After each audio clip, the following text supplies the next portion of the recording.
Assalamualaikum warahmatullahi wabarakatuh. Balik lagi di channel Akbar CK. Nah, kali ini kita akan menyaksikan Ibu Irma Chaniago itu membungkam duo anak abah yang selalu memberikan opini narasi terkait kecurangan pilkada maupun pemilu ya, yang nggak terima kekalahan. Nggak perlu berlama-lama, langsung aja kita saksikan videonya berikut ini. Iya, assalamualaikum warahmatullahi wabarakatuh. Waalaikumsalam warahmatullahi wabarakatuh. Karni Ilyas, terima kasih. Kalau saya melihat dengan kejadian hari ini, ya, pilkada DKI yang begitu lancar, baik.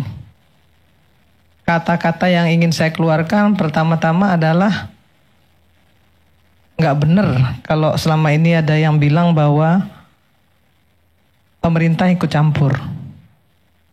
Atau karena bansos, atau karena kecurangan. Kenapa? Kalau pemerintah, atau karena bansos, karena yang lain-lain itu menjadi satu tolok ukur untuk sesatu calon bisa menang, pasti RK sama Suswono menang. Itu yang pertama. Artinya memang kehendak rakyat, memang rakyat memilih.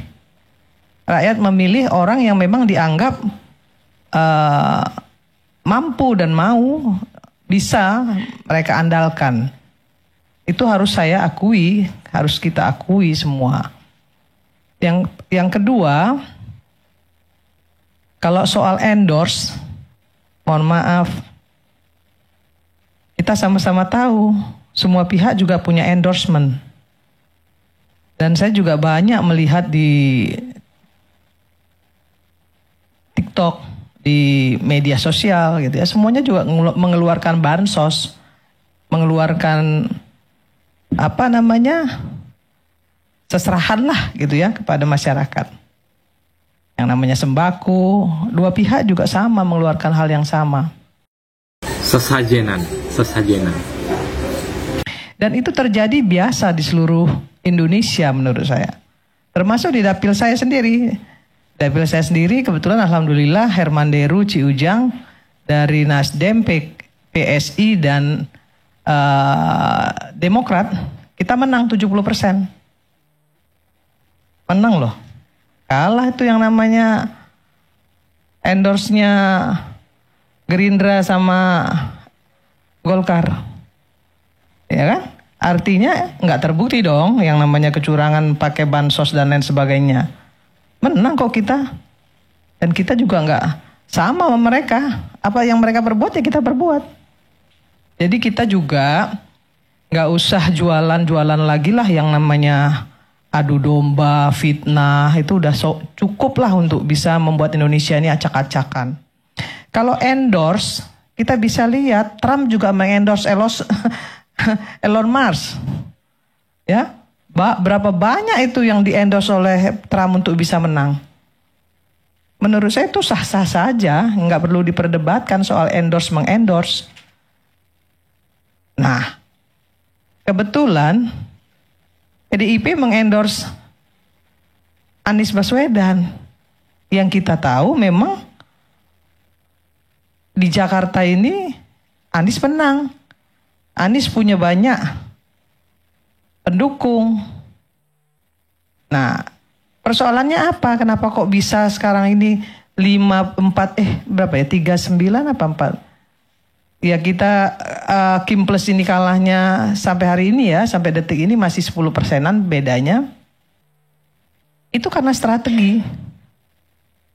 Karena betul-betul strategi dan bagaimana calon bisa meyakinkan masyarakat.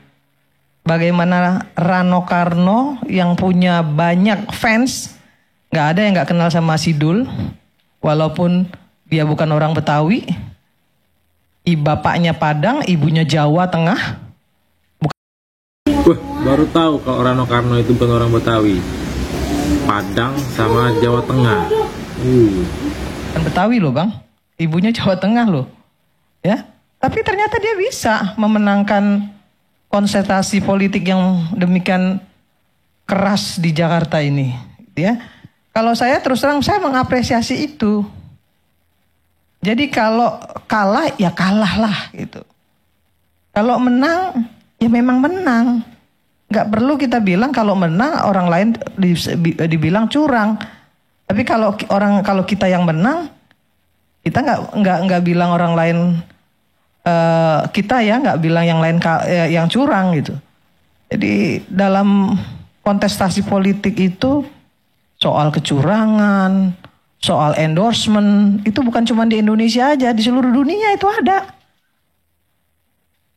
Sekarang yang paling penting itu apa? Ketika kita ingin memenangkan satu kontestasi, strategi politiknya seperti apa? Keren kan Rano Karno sama Mas Pram bisa menang? Dan saya mengapresiasi tentunya. Nasdem mengapresiasi. Kalau memang mereka nanti menang, kita apresiasi, kita dukung.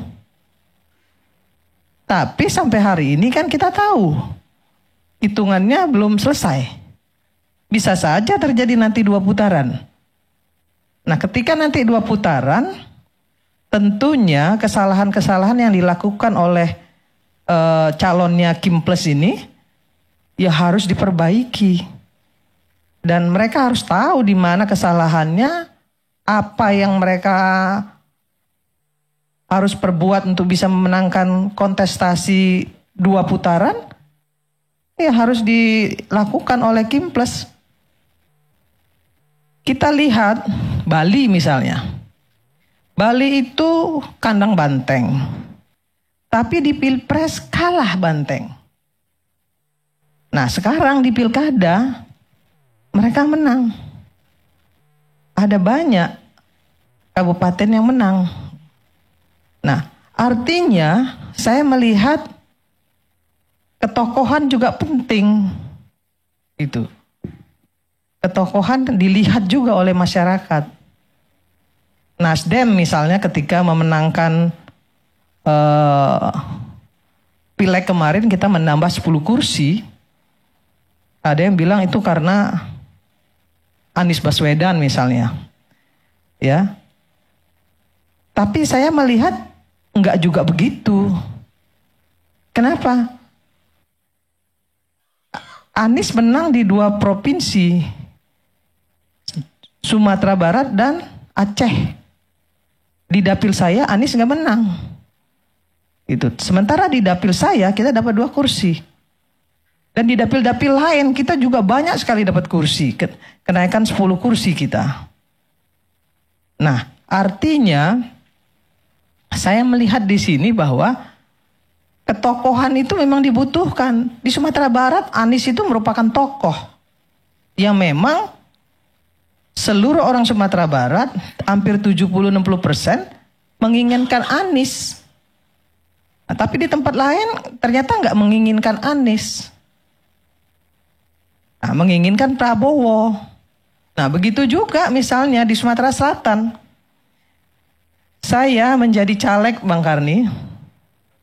Saya bisa menang 180.650 suara. Mengalahkan yang namanya anak gubernur. 160.000. Dan itu nggak gampang. Luar biasa pertarungannya. Sumsel. Itu nggak gampang. Lawan anak gubernur loh, di bawah saya loh. Semua orang nggak ada yang yakin saya bisa menang. Tapi saya bisa buktikan bahwa saya mendapatkan suara tertinggi di dapil saya. Kenapa? Karena saya kerja. Saya turun 1 tahun sebelumnya. Kemudian saya bikin yang benar-benar strategi saya.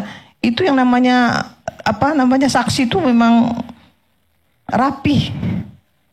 Saksinya rapi. Sehingga nggak bisa ada yang dicuri suara saya. Kalau ada permainan-permainan. Semua nggak ada yang nggak main. Sama Bang. Gak ada partai yang gak main, semua main. Saya ini saksi hidup masalahnya. Kalau orang gak pernah nyalon, ya gak pernah nyalek, memang kalau ngomong tuh enteng gitu ya. Wah begini, asumsi begini. Tapi coba nyalon, biar tahu. Ini saya suka dari Ibu Irma Chaniago, AABB, tegas ya. Gak ada nutup-nutupi. Bagaimana situasi beceknya lapangan itu seperti apa gitu. Nah, kita berharap dengan kontestasi yang ada hari ini di seluruh Indonesia, kalau saya dan kami di Nasdem pribadi, yang paling penting dari semuanya adalah kekalahan atau kemenangan itu jangan sampai merusak persatuan dan kesatuan bangsa. Cukup sudah. Jangan hadap-hadapkan rakyat dengan rakyat, dan jangan hadap-hadapkan rakyat dengan pemerintah. Kapan pemerintah mau kerja? Kasih waktu mereka untuk kerja, kemudian kita koreksi. Kan itu yang harus dilakukan. Nah, terkait lagi misalnya Sumatera Utara. Kenapa Bobi misalnya bisa menang? Ada yang mengatakan bahwa karena endorse Jokowi misalnya seperti itu. Kita sama-sama tahu Sumatera Utara itu kandang banteng. Seberapa besar Jokowi juga nggak datang ke sana. Nah, tapi yang saya lihat justru malah sebaliknya. Strategi yang dilakukan oleh masing-masing paslon itu yang membuat dia bisa memenangkan pertarungan. Nah, bagaimana juga catatan perjalanan sebelumnya, incumbent yang selama ini merasa dia sudah bisa memenangkan pertarungan, ternyata kalah. Kenapa? Karena selama ini nggak membangun wilayahnya. Dan masyarakat pasti ngelihat itu. Selama di tangan si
ya komitmen mereka terhadap satu calon. Nah, dari semuanya ini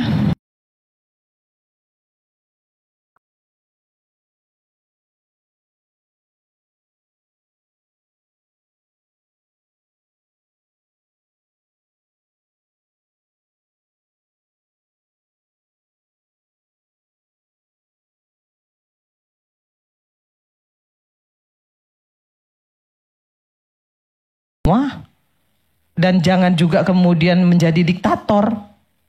Kan gitu. Maka kemudian kita semua harus menjadi kontrol sistem yang efektif terhadap pemerintah. Kontrol sistem itu nggak hanya dilakukan oleh DPR. Karena kita tahu DPR itu kan isinya partai politik. Ya. Sangat sulit melakukan kontrol sistem yang efektif melalui DPR. Karena semuanya kepanjangan tangan partai. Nah, siapa yang harus melakukan kontrol sistem yang efektif terhadap pemerintah? Ya kita semua. Tapi kalau kita hanya bicara satu orang, mengkultuskan satu orang saja, Prabowo saja, Jokowi saja,